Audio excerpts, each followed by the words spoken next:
I had sent those shoes back, the Cool Gray 11s. I'll put the video link in the description. But I'm like 99.9% that they sent me fakes. So your boy, they gave me Go credit.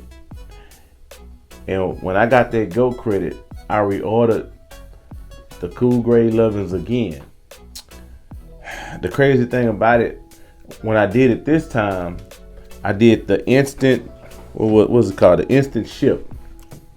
It's already pre-verified and ready to go. Now, when I got the tracking number, it said Hong Kong again. It's coming from Hong Kong. So, I'm cool. I ain't tripping. When they come in, we're gonna do an unboxing. Yeah. We're gonna look for those red flags. Yeah. And if those red flags are there, your boy might keep them. Your boy might send them back.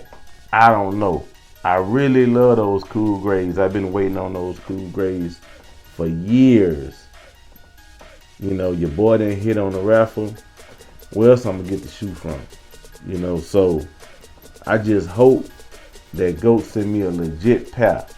I'm to the point now, if I don't hit on the raffle, if I don't get them Saturday morning, 9 o'clock, I think I'm gonna chill on getting them resale because it's so many fakes out here going on, and it's a thin line.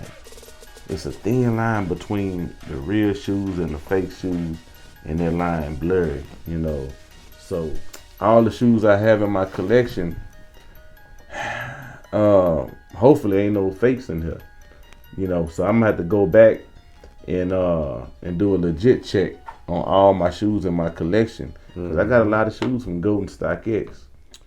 Cool Gray should be here in the next 2-3 days, and we gonna see. All right.